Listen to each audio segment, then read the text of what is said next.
Se a sua BMW falha, morre do nada ou demora para pegar, muita gente começa trocando peça no escuro. Bico, bomba, regulador, sensor, relé. E no fim só consegue uma coisa: gastar dinheiro e continuar com o mesmo problema.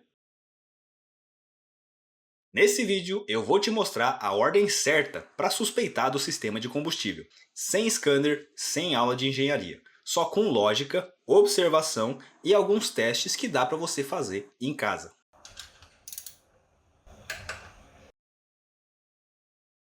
No fim das contas, o sistema de combustível precisa fazer três coisas direito: mandar combustível, fazer isso com pressão e mandar na quantidade certa. A bomba pressuriza a linha de combustível. Ela passa por um filtro e chega até a flauta. O regulador ajuda a manter essa pressão estável. E os bicos, que ficam na flauta, abrem e fecham o pulso na quantidade e tempo certos. E aqui já entra uma regra importante. Combustível ruim existe, claro, mas muito problema de combustível em carro velho é só peça cansada, sujeira, vedação ruim ou perda de pressão. Antes de culpar a peça, entenda o sintoma. Nem todo problema de combustível dá o mesmo sintoma. Se o carro falha funcionando, você começa a pensar em entrega errada. Se o carro demora para pegar depois de algumas horas parado, você começa a pensar em perda de pressão residual. Se ele morre aleatoriamente, aí regulador, bomba, alimentação elétrica e retenção já sobem na lista. Se ele pega, mas funciona torto, o jogo ainda pode estar nos bicos de injeção. Ou seja, antes de sair comprando bico ou bomba, a pergunta certa não é qual peça eu troco.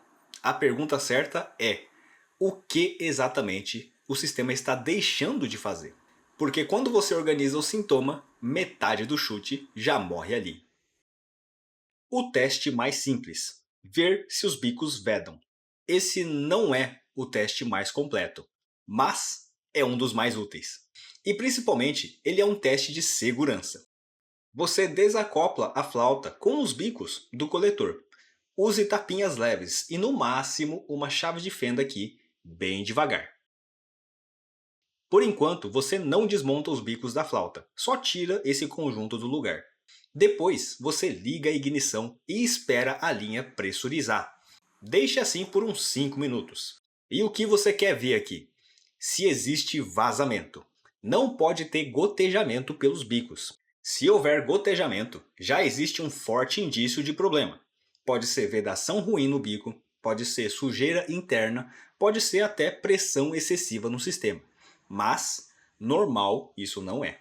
E se o carro já falha, oscila ou demora para pegar, esse gotejamento passa de detalhe para pista importante.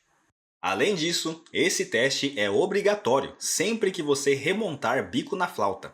Porque se uma trava ficou ruim, se um encaixe ficou torto, se alguma coisa vai escapar sob pressão ali, é melhor você descobrir parado do que descobrir com gasolina vazando em cima do motor quente. Mas tem um detalhe: bico gotejando ainda não é sentença de morte. Teste de oficina: o jeito certo de tirar a dúvida.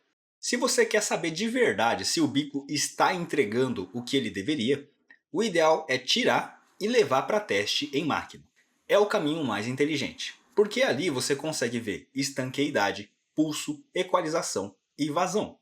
A vantagem desse teste é simples: ele separa a impressão de dado real.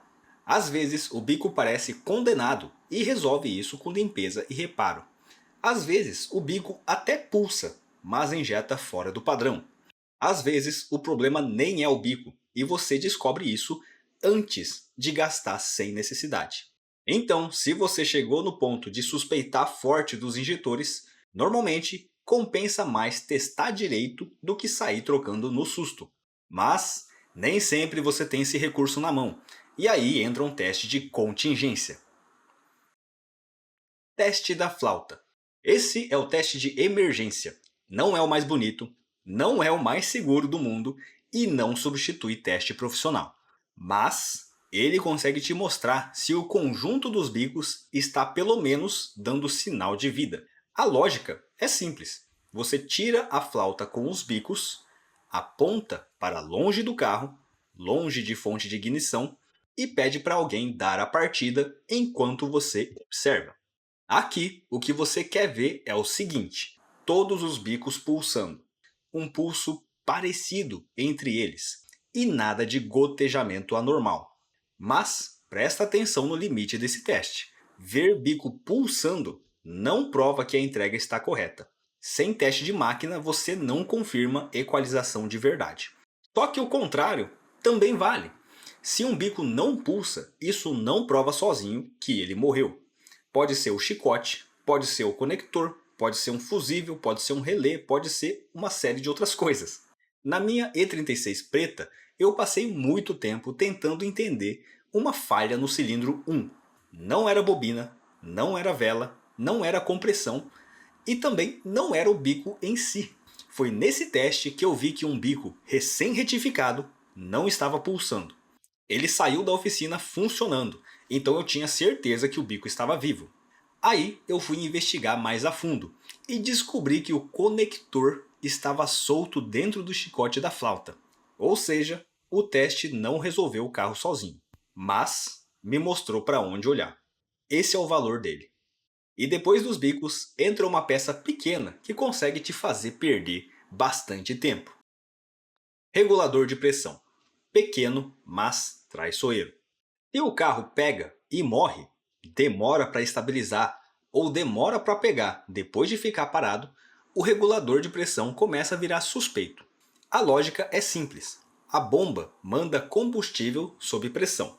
Se essa pressão escapa, o sistema perde consistência. Num regulador de pressão comandado por vácuo, que é o caso da E36, existe um teste caseiro bom para você fazer. Tirar a mangueira de vácuo e verificar se há cheiro forte de gasolina ou combustível ali dentro. Se houver gasolina nessa linha, o indício de regulador rompido internamente é forte. E aí não tem muita poesia. É troca. Mas, pelo menos essa peça não é tão cara. Só que evita de fechar esse diagnóstico cedo demais. Perda de pressão também pode ser bico vazando. Então, se o carro demora demais para pegar depois de algumas horas parado, não saia decretando bomba ou regulador sem cruzar os sinais. E agora sim, a peça que todo mundo quer condenar cedo demais. Bomba de combustível. A bomba costuma ser uma das peças mais caras desse conjunto. E exatamente por isso é que ela não deve ser a primeira culpada. Antes disso, você tenta entender o que a gente falou nesse vídeo. O sistema tem pressão? A pressão se mantém? Os bicos vedam? O regulador está saudável? Existe a alimentação elétrica? O teste mais básico é ouvir a bomba armando depois que você liga a ignição. Sem ligar o carro, obviamente. Muitas vezes dá para ouvir um zumbido curto vindo ali da região do tanque. E o tanque de combustível da E36 fica embaixo do banco de trás. Você só dá um tapinha para cima ali no assento e ele sai. E o tanque fica ali do lado direito do carro, do lado do passageiro. Se você não ouvir nada, isso não condena a bomba sozinha. Ainda pode ser relé, fusível ou mau contato no conector. Um passo melhor é acessar a tampa da bomba e pedir para alguém ligar a ignição enquanto você escuta e sente a unidade. Se houver acionamento, normalmente você percebe alguma vibração. Se não houver nada, antes de comprar a bomba, confira a alimentação elétrica. E aqui entra outro detalhe prático. Se aparece um cheiro forte de gasolina dentro da cabine, principalmente depois de abastecer, a suspeita na região da bomba sobe bastante. Nesse caso de cheiro de gasolina, isso não condena a bomba automaticamente. Mas existe a possibilidade da carcaça plástica dela estar trincada e estar suando combustível por lá. E obviamente cheiro de gasolina dentro do carro não é muito seguro. Mas de novo, deixa a bomba por último. Peça cara não pode virar culpada por boato. Quando condenar bico de verdade? Bico não é peça para você condenar à toa.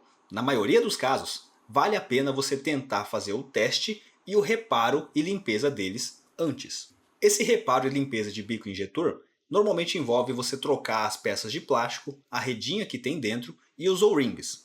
E não é muito difícil de você encontrar um mecânico que faça esse serviço. E a propósito, eu não sei, mas eu imagino que não deva ser tão difícil de você mesmo fazer.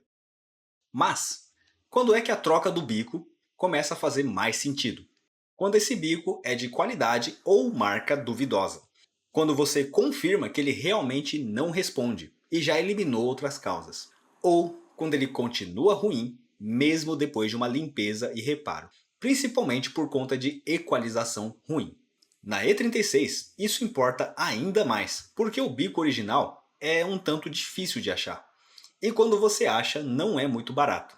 E tem muita peça paralela que você pode até confundir com a original, mas que não vale a pena quando o assunto é desempenho na entrega de combustível. E aqui eu não estou falando de preparação, eu estou falando de especificação da montadora. Na minha E36 preta, eu decidi colocar esses bicos laranja da Bosch, que são da linha GM, logo que eu comprei. E esses bicos em si nunca deram problema. Eu cheguei sim a mandar fazer um reparo nesses bicos, algumas vezes, mas foi porque eu funcionei o carro com gasolina velha, depois dele ficar parado por mais de um ano. Então esses bicos não me deram problema, eu que causei problema neles. Mas tenha ciência de que essa não é a peça original desse carro. E eu já recebi orientação de mecânico especializado de que esse bico muda a atomização e o desempenho do carro. Só que particularmente, eu tenho duas E36. A preta com esses bicos da GM e a outra com bico original. E sinceramente eu não vejo diferença nenhuma. O que me levou a experimentar esses bicos foi uma questão de custo-benefício. A escolha é sua. Deixei o link dos bicos que recomendo para a E36 aqui na descrição. Então a regra aqui é simples. Antes de trocar, tenha certeza do defeito. Porque trocar 6 peças sem certeza é um jeito caro de continuar perdido. Resumo da ópera. Se você quiser resumir todo esse vídeo em uma única frase, é essa. Problema de combustível você começa pela ordem, não pela ansiedade. Primeiro, entenda o sintoma. Depois, veja se o sistema está segurando pressão. Olhe vazamento nos bicos. Use o teste da flauta só como contingência. Suspeite do regulador de pressão quando fizer sentido. E deixe a bomba por último. Porque às vezes o carro não está com defeito misterioso. Às vezes ele só está velho, cansado e pedindo um diagnóstico menos emocionado. E no próximo vídeo dessa série, a gente pode falar sobre entrada de ar falso.